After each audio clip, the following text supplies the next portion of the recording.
Thank you for that introduction. That was very kind. I drew the title of my remarks today from a poem by T.S. Eliot, and not just because that was the most pretentious thing I could think to do, but because I think it hints at a sensation that we all may have sometimes as professional communicators when we have something particularly valuable to say, but we're not quite sure how to, get that magic bullet out of that and then execute. And this particular poem is written from the perspective of a middle-aged man who has something he wants to do, has something big he wants to say. But he is overwhelmed by anxiety about how is he going to say it, how is he going to make it sound just right, and then he spends most of the poem wrestling with this idea, and then eventually gives up entirely. So perhaps that's a cautionary tale for what we as professional communicators do. But also, I liked this quote because this came from the very first professionally published work that Eliot put together. It was also the lead piece when his first book of collected works came out. And so perhaps there's an illusion in there for all of us that there is an opportunity that's always available to us in terms of being able to do something or make a splash with something because, one, it is the first of its kind. No one's ever seen anything like it before, but it's also very high quality. So from that very perhaps too highbrow, nigh upon vertiginous opening, I'll want to talk about an idea that I had about 2 years ago, or 2.5 years ago. I had an idea for a serialized video project with my boss. The guy that you're going to see behind the wheel here is my boss, Brad Anderson. He's the corporate vice president for all of the cloud and cloud management and cloud security tools at Microsoft. And I had an idea about what if we could take the energy that we see in the meetings that he has every day with partners and with our customers and with the media, and the level of discussions that they were having, the topics they were covering, just the insight that was being shared back and forth. And what if we could all kind of be a fly on the wall and get to hear the things that they're talking about? In a sense, what is it that our bosses are talking about when they're in these one-on-one meetings? What are they thinking about? What are they trying to get out there and do? And so I wanted to be able to bring that to the to a public setting, to a public forum. And so we came up with this idea to do what we called the Brad Anderson's Lunch Break series. Now, a big part of what I wanted to do was to provide that access, to be able to show everyone what was going on in these kinds of meetings, what were these discussions like, what were our bosses talking about. But I also wanted it to be relevant. We knew our audience. We had the needs and the interests of our audience dialed in, and we felt like we understood those. And I'll talk a little bit more about how we did that. But I wanted these conversations to be relevant. We've all seen really awful corporate videos before. We can all think off the top of our head 2 or 3 million of those that we've had to sit through. And I said, what can we do to not have those kinds of things? What can I do to make these videos and these conversations relevant to an audience or for someone who is managing this massive internet infrastructure for his company? Or what about someone who is in charge of cybersecurity for their organization? Or if you are a partner who's trying to work with Microsoft, or if you are a person in the media who is trying to better understand these subjects and write about them, or just get context and also just humanize these people. So I wanted to have questions like these. Productivity, the research says, is beginning to flatten. So how do we get the surge in? What do we have to do to make people accelerate the productivity? Say that there's somebody watching this, and IT is not the foundation of their business the way it is at Accenture. What advice would you give someone to drive it to become the foundation? Where are we still coming up short when people need to Where's Microsoft still coming up short? Microsoft, software in general, Where is coming up short? what are the first things you tell organizations they should start looking at? Your job as a manager should be to help make other people more successful than you are. If that is your job as a manager, you are a good manager. Okay, so when you consult with businesses that are, in the process of modernizing, what are the characteristics of the companies that really are able to make that transition successfully? How do you think about, risk versus reward on early adopters of some of these technologies? Yeah. And then are there times when you have to help other leaders in the company be patient as you take on these early moves? So what advice would you give people in IT? How do you sell that idea to the business? You gotta talk in terms that matter. There isn't one CEO out there that gives about the fact that we've got the obsolescence problem. You gotta stop being the order taker in the room. This diversity is just not a goal, but it's fundamental being successful. You know, and how do we help more organizations understand that? How do we encourage more, for example, women to continue in STEM programs and be more technically engineers? And so what's the talking points that you would give someone along? So you get the idea. We did a lot of work to try to identify the best people who could talk about these topics, and also what are these topics that were going to be invaluable to the people that were watching. But I also recognized that if we were just going hardcore with this is what you need to do, this is what you need to hear, this is the stuff you need to be doing, that there wasn't some aspect of entertainment value, that it was going to be a lot more, we're going to have a much greater challenge in these being rewatchable, people being more likely to share them, more likely to come back and watch again. So we went out of our way to try to make these entertaining as well. And with my particular skill set, that the way I chose to do that was to try to develop situations, develop questions where we could lighten up the content as well. So questions where, based on the research that we did on these people, that we could know that this is something that they could have fun with, or this is a scenario that we could create where they could be able to speak. The guard would come down a little bit, and they could be a little bit more extemporaneous and lighthearted. And so some stuff like this is what we had in mind.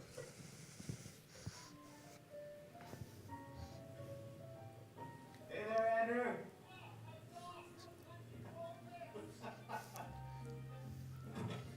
I see you look great today. Yeah. You told me it would be easy. It is good to see you, Brian. Even if it's 3 hours late than we said. Have something you really don't like. What do you get done for your super Saturday?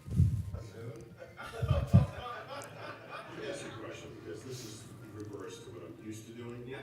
I don't know if you understand the relationship, but usually I'm the one asking the questions, so it's a little strange right there.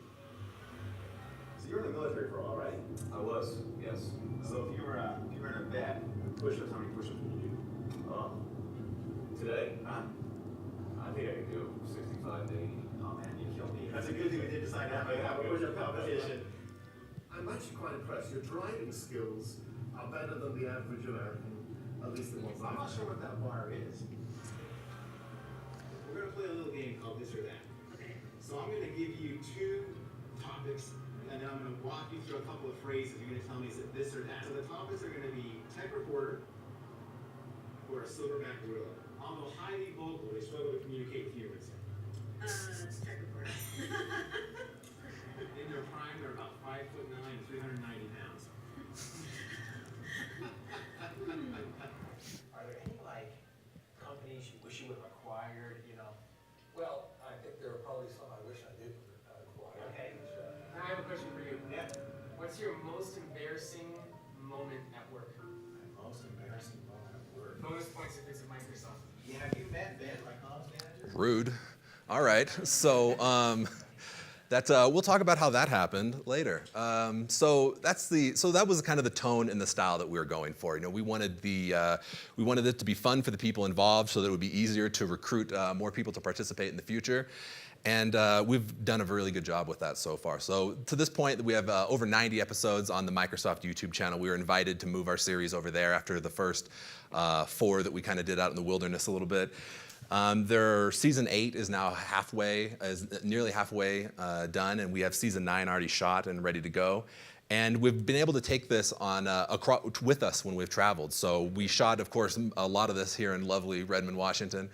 But then as we've gone around to conferences in Orlando and in Las Vegas, and when we've been in the Silicon Valley, we've been able to shoot there. So we've been able to take this with us a lot of places that we've gone, which has been nice. And it's been part of kind of what my boss brings with him when we go and speak somewhere, or when we go and do meetings somewhere. It's a nice part, a way to expand kind of the time that we spend there and the things that we have to do. And one of the benefits that we didn't foresee immediately, but we kind of hoped for, was that a lot of momentum has come with this. So when he is in meetings with other executives, or when we sit down with the press, it's very, very common for them to, one of the first 2 or 3 questions that comes up is about the series, about a friend of theirs who they saw participate, someone they went to school with who was on there, a peer of theirs, or they're pitching themselves to participate. It's nice to have that as an icebreaker. And also being at conferences and having people shout quotes from the series at you is phenomenal and not at all strange. So So that as background there, I'll skip this part. I think we have the state of affairs for our industry fairly well covered. But I do want to say that in everything that I do in my particular role, because I have to wear a few other hats than just video producer, there's two things that I make sure are front and center with everything. One is to have your experts do all the talking. If you're working at a software company like I do, you should have one of your senior engineers there. If you are at a manufacturing conglomerate or something, it should be someone who's in charge of the product design or so on. And the other one is, give your audience something to look at. I'll talk a little bit about this in a minute, but we've all seen so many videos that are just up against a backdrop in a conference room somewhere that are just hard on the eyes. Give them something pretty to look at. It's a visual medium. I mean, burn the calories to put together something like that. So with that in mind, let's talk about what's next. Two things, yeah, a little oversimplified, I get it, but only 40 minutes left, or 40 minutes period. So let's take a look at a lot of extra clicks. So storytelling, I'm not a huge fan of the term. I mean, I get what it means. This is what it looks like in my head when I say it. My organization is very customer focused. We spend a lot of time out in the field actually helping people deploy things, actually using the products and gathering feedback so we can roll that into the services that we build and maintain. And we've gotten really good at telling the stories that our customers the things our customers are doing. But it is so much more powerful when your customers are telling that story with you, or like we've tried to do here. And I'm sure, like all of you, I never cease to be amazed at how well stock photography captures the way that our customers look. And in this case, happy customers at least, except that guy, that sideways thumb. It's good news, bad news, I guess. So what we wanted to do was, I knew what I wanted to avoid when I started making this series, when we were still in the planning phase.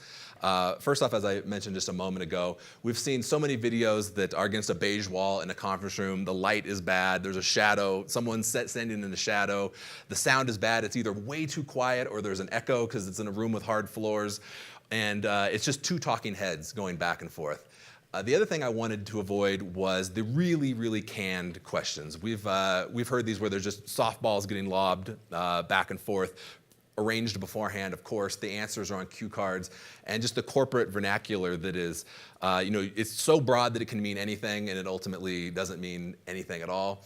And so I also didn't want to be making a commercial about Microsoft. I thought that the stories we were telling were going to be able to, if we did our jobs right, we're going to be able to stand for themselves and speak for themselves.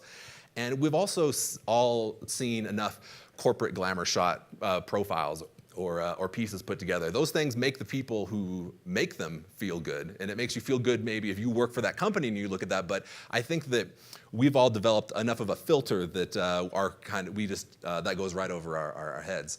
And the reason that these three things are so common, I mean, we've all seen videos that commit all three of these sins, is because creating really good videos is hard.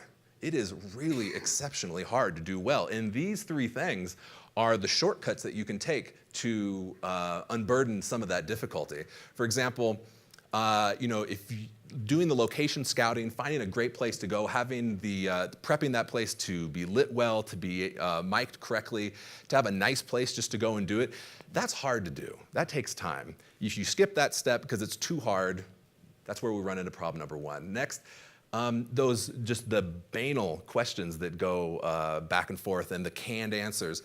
That's just because doing the amount of research it takes to write really interesting questions that you think, wow, I would like to know the answer to that. That is hard to do. Writing and the creative writing and the research, just the amount of time you have to put in to do that is super hard.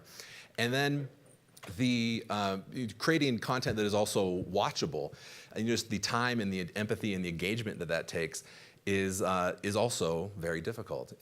In particularly, I mean, empathy is admittedly a strange word maybe to see up there, but the approach that I would encourage all of you to take is to really think about your audience and to spend the effort and spend the time to get to know them and what are their concerns about their career. What are they thinking career-wise in 1 year, in 3 years, in 5, and in 10?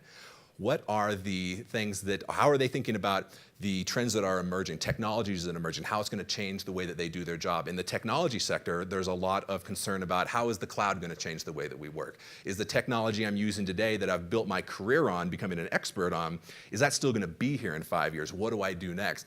You know, taking the time to really think about what are their needs. If they are at point A today and you want to help them get to point B, do you know what those 2 points are? Do you know what the in-between is? All of that takes a lot of time. You have to really spend a lot of time in their shoes and really care about the content that is going to help them, that they are going to be able to engage with.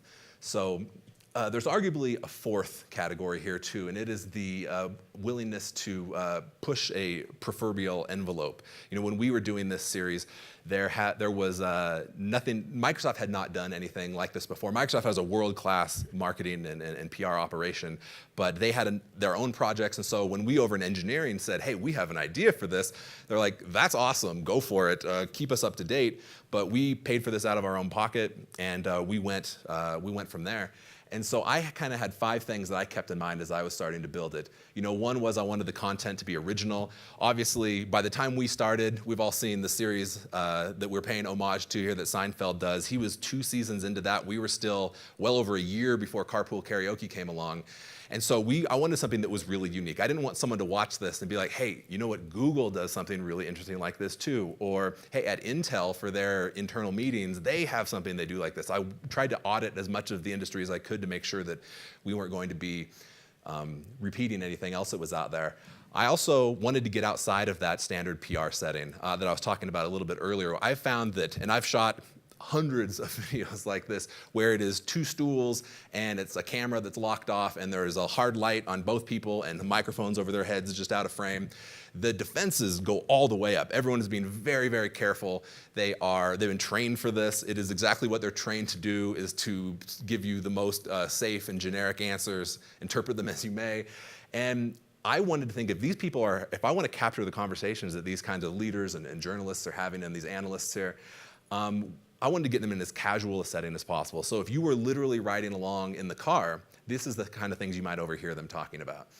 And so and then Microsoft also has a very strong culture of experimentation and trying things out, seeing what the results are, retooling, recalibrating, and moving on. So when we actually paid for the first 2 seasons ourselves, and then we took the data that we found from that, we recalibrated, we changed some things, and by the time we got to the 3rd season, we really had it dialed in. The 3rd season looks very much so like we have today. So we were always tinkering and recalibrating. We weren't afraid to make those tough calls and lose things that we'd been particularly proud of before that.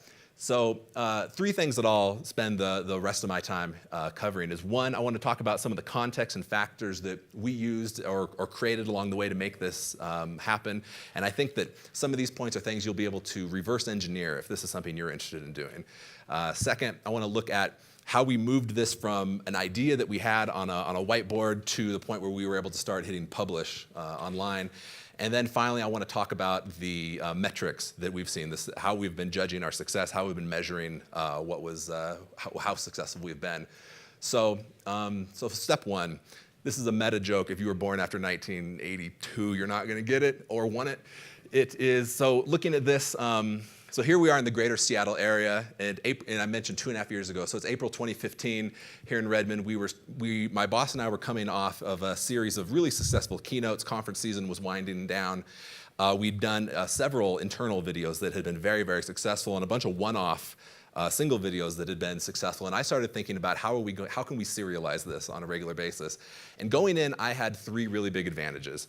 And I encourage you to, as you begin to plan something like this on your own, try to develop some amalgam of these 3 things. I believe that these 3 things can really give you the best opportunity to be successful with something like this. The first, as I said before, is to put your experts on camera. Have the people who, I come from a PR background, I have nothing but positive things about PR, but don't have your PR people on camera talking about these kind of things with your customers. Have one of your experts, the people who are in there building the stuff. Second is, I had the trust of and access to a senior executive at Microsoft. For the role that I have which is a more traditional exec comms role, there is no substitute for reporting directly to this person, being responsible only to them. A lot of times these roles are found in the marketing organization, but I found that going to live in that group, instead of being in the marketing team, but actually going and sitting in the engineering organization, being the one guy in a building with 2,000 people without a computer science degree, there are real benefits to being there and being able to have that access and being able to work together so closely and being able to move things through the pipeline that much faster. And then also having someone who is ready for the spotlight. Now, I can't take any credit for the fact that before I started working for Brad 5 years ago, that he was well in excess of his 10,000 hours on stage and on camera. I was very fortunate to have someone with those kinds of skills.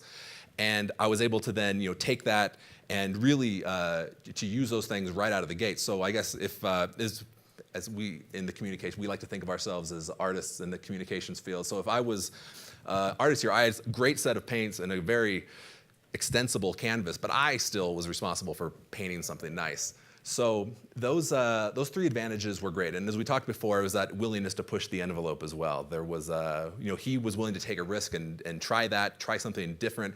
He was the guy on camera again, not me. My name comes up every once in a while, very rarely, but it was really him and his name that we were putting on this. So it was a willingness on his part as well, as was really important. So step two, so dumb. It's the ABCDs, as I call them, for the purposes of this presentation for the first time.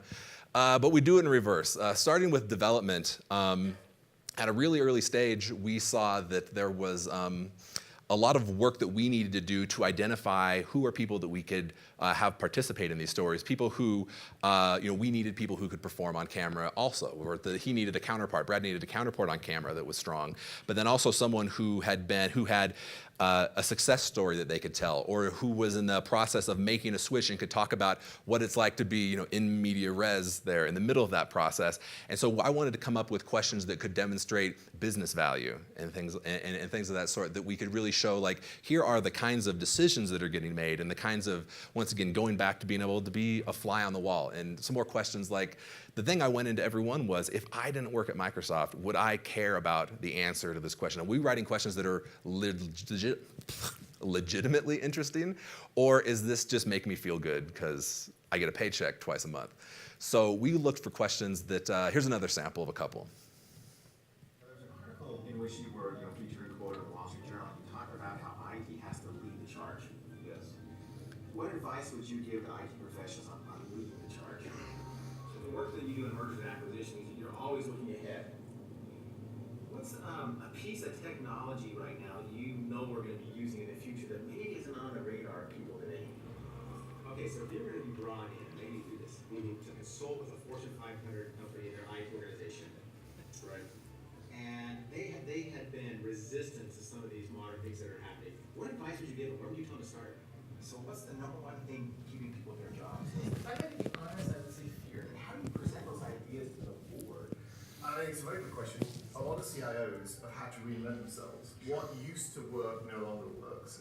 In your experience with companies, is the issue in terms of getting more diversity inside an organization, is it a pipeline problem or a workplace problem? Have you done any research on that? Do you want to hear this answer? Yeah. This is not a good answer. Let's have it. Hey, camera. It's not a pipeline problem. We suck at this. As an industry. They're going to edit this out. So you talked about, kind of the culture that plays big bets and you're very selective on the partners. Yes. How do you then manage that partnership and push the partners, like us as an example? If you take a look at what Microsoft has done over the last 3 or 4 years, SOC's #1 focus has been the culture. Look at what the impact is having on Microsoft. Yeah. And I did get his book actually this morning and downloaded to Audible, so I know we just are. Yeah, page 58 is my favorite. Is that what you're in? Yeah.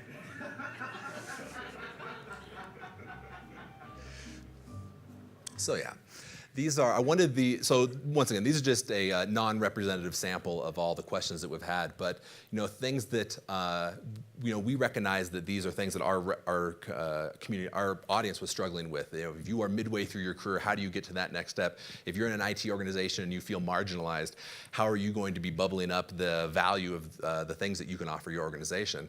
And as we did the research on these people, and this is one of the things, I worked with a great production team to create these. But one of the things that I kept for myself that I wanted to do personally was to do 100% of the research on these people, to go through every time that they've been quoted in the Times, every time they had an op-ed in the Journal, every conference that they had been to read those synopsises, to watch them when I could, to go and find the Q&As that they'd done in Business Week. I wanted to really understand the kind of the value that they were bringing, the perspectives that they had on the work that they were doing, so that we could create questions to really draw that out. And also to draw out some of this lighter content that we mentioned earlier. And not all the cars were awesome every season. I want this to be the episode where we get into an accident. We've got American steel. We're going to be okay. So I come from New Zealand, and not only do we get slow internet speeds, but we get dodgy power as well. My first job was at General Electric, working on anti-submarine warfare for surface ships. Also like light stuff. Yeah. But I do get right and left mixed up, and I get port and starboard mixed up. So I'm hoping, all the time. And so I'm hoping that no one ever has to launch those missiles. I don't want them to go off the wrong side. But what is always amazing about you is you are calm under pressure, no matter how high the pressure is. You may find lots of people that disagree with that, Brad. So I'm gonna play this or that. I love this game. Okay, here's the next game. Tech reporter, dictator. Suspicious of multinational conglomerates. Both. Alright. This is where the hunter becomes the hunted. I can see how this happening. Accuses a lot of people of treason. Yeah, I've actually made that accusation. Insists on being taken seriously. I'm sorry. We're known for our thin skins. And I think the one time you actually described this as like this great success was born from this great failure. Yeah. I had the luxury of making quite a few mistakes on that first project.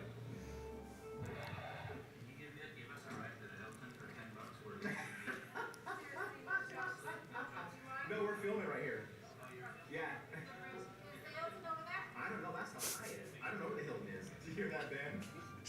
So a little of everything. And so as, let's see, where are we? Yeah, so the cars, we get probably the most feedback that we have gotten is about the cars. It's always been a very precarious balancing act. If you're going to, for a project like this, that is going to always kind of be the third character on camera, the balancing act has always been to avoid having a car that is not too flashy. The BMW i8 certainly crossed that threshold, and I got glared at a little bit about that. But then the minivan maybe swings too far the other way. Although I like using the minivan. It's quiet, it's lots of room for cameras. It's a juxtaposition of having these very important people ride around in a Toyota Sienna. So who knows? But we've had some fun ones along the way. The Cadillac Eldorado in Las Vegas, also a fun one with whoever that was in the back seat. So so bringing us to the branding of this, a big part. Brad had a great reputation in the industry to start with, which was another benefit that we had were able to successfully use. But we also wanted these things to look and to feel a certain way. We spent a lot of time developing what filters are we going to be using, what kind of fonts are we going to be using, what kind of layouts. The amount of catalog music I went through was just ridiculous.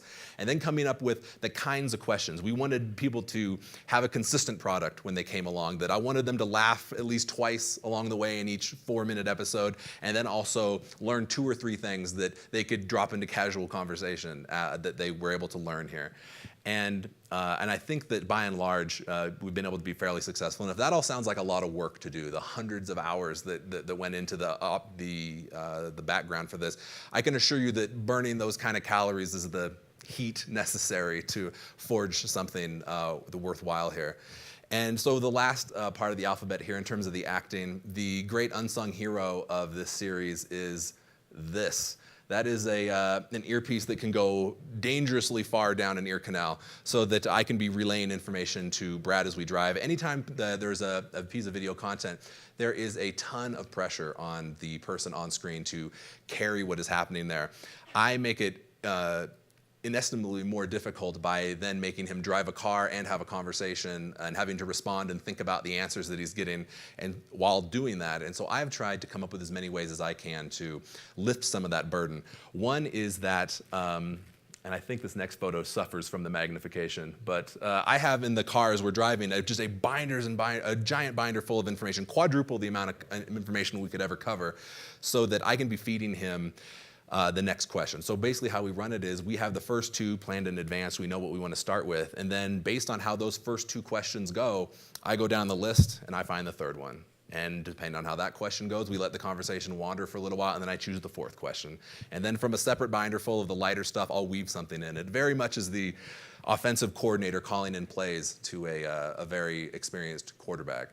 And it is, once again, that is also hard. We have filmed in a caravan style that Brad's in the middle car. There's a car in front of him with a big X on the window, so he can just follow that wherever it goes. He doesn't have to think about his route. And then it's me in the car behind him, feeding questions and with people hanging out the door with cameras, which we'll see if that's legal long term. So so then after we shoot, I come back, I take that footage. We film for exactly 30 minutes anymore, and it's just an obtrusive amount of work to do to edit it down. From that 30 minutes in the car, I'll boil that down to a pair of 4 to 5 minute episodes, hopefully closer to 4, unless the person is particularly dynamic. And then once we have the content of the discussion locked in, I'll hand that off. I have a pair of editors who go through and add the other 13 camera angles and who will do the coloring, who do the graphics, the animation, and all of the layout. And we've gotten it down to a finely tuned process by this point of sharing these files and getting them reviewed. And it once again, at every step of the way, it's always about asking yourself: does this make Microsoft? Is this positively reflect on the work Microsoft is doing? Even in front of that, we put: does this positively reflect on the work our customers are doing? We really go out of our way. We want to make these people look like rock stars. We want to make them look great, and that has really made the process of recruiting future guests that much easier. I'll say that in the first 2 seasons, it was all about, and we'll get to this picture in a moment. In the first 2 seasons, it was really my powers of persuasion were getting people in the car.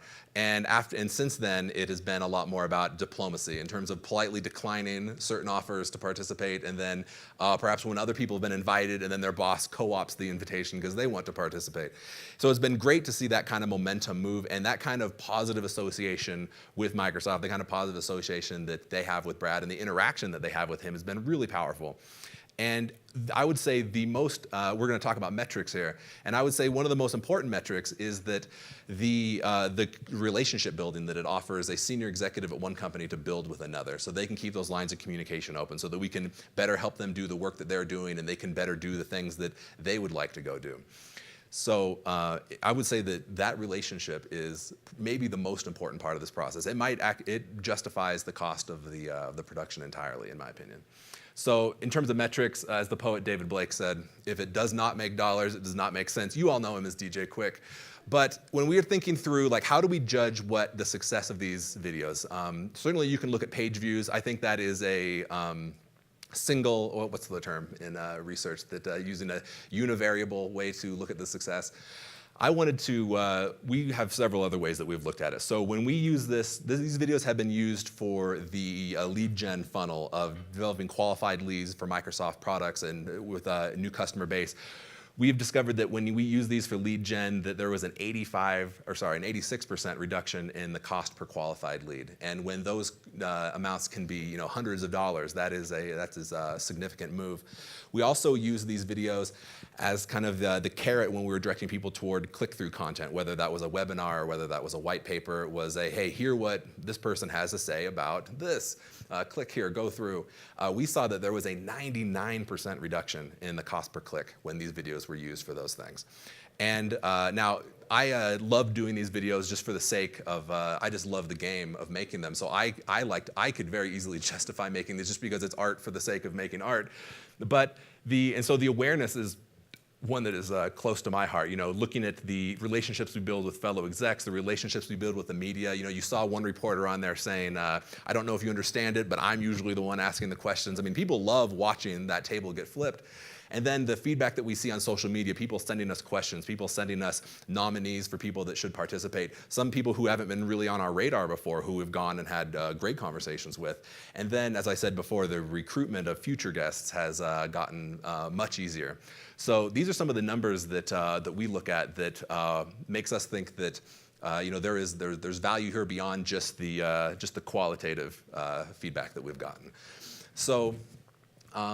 Wrapping up in the last 90 seconds that I have, if you want to go see it for yourself, I've talked all about it, but here's where you can go find it. This URL will redirect you to the Microsoft's YouTube channel where you can see the particular playlist where all 92 as of tomorrow episodes are, we release every Wednesday. And so 92 as of tomorrow are archived there. And so to conclude, in terms of like, there's no thing, I don't have to tell you this, there's no such thing as a can't miss idea. Every single person in this room has been in a meeting where someone's boss's boss's boss has said, what we need is an idea that'll go viral. So there's none of those. Similarly, in terms of like recreating, there's no one who's going to go back and completely mimic exactly what's happened. The ways that media is consumed are so much in flux. The way that social media is operating is constantly in flux. So it's not even necessarily about recreation.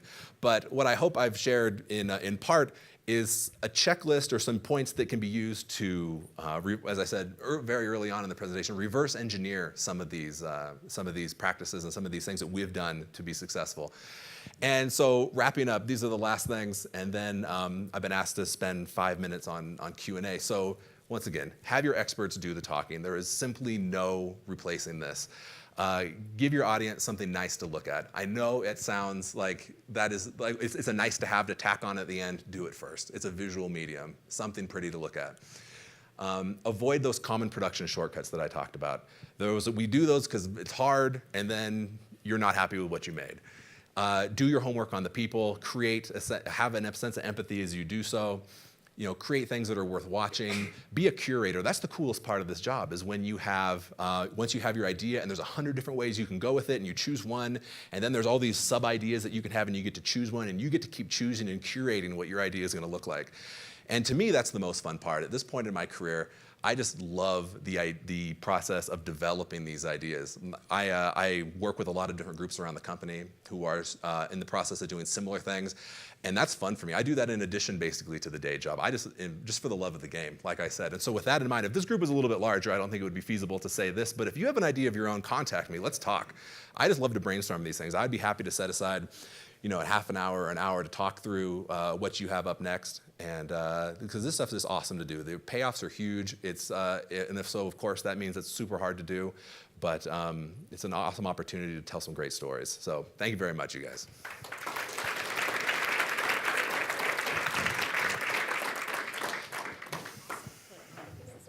Sure. What a great talk. Thanks, Ben. Good start to this. Oh, stay up here for some Q&A. You get to stay up for a minute.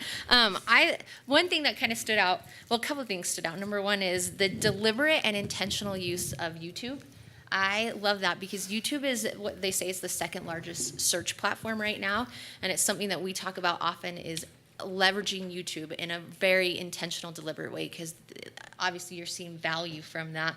But I have a question around, you mentioned the first 2 or 3 years were a lot of just testing and kind of doing things. Was that even like a monetary investment, just a huge investment? And then once you had the data, it was really, let's get the data and then let's make some decisions from what the data is telling us.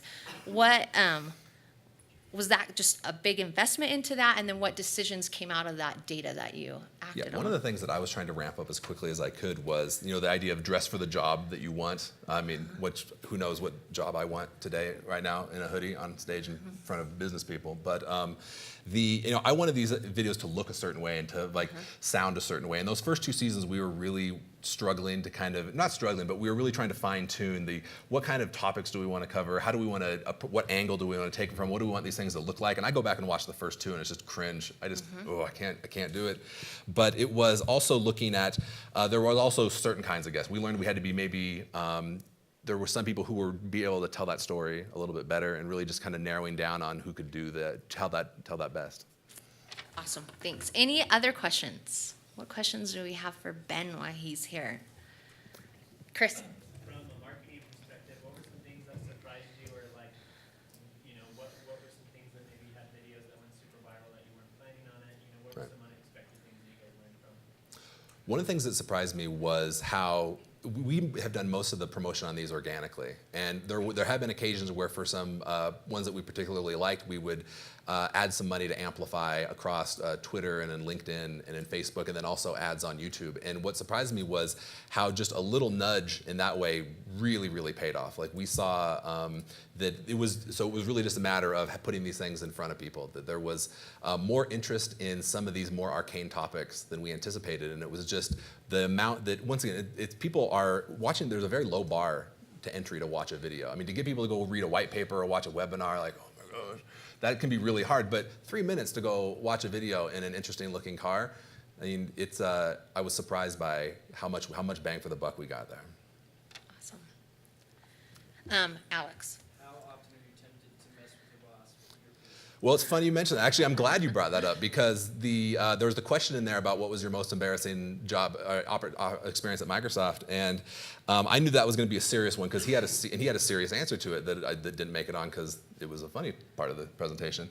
And so I decided, let's lighten the mood, and I whispered in his ear, like, tell him about your comms manager. And I expected him to laugh, and he just said it. And I was like, oh, jeez. And then they went on to talk about that for the next minute on camera, which was super fun for me. So yeah, there is. So I mean, I do whisper quite a few things to him. Often it's slow down, don't run that red light, come back, while staying in range. And yeah, the temptation is overwhelming, to answer your question.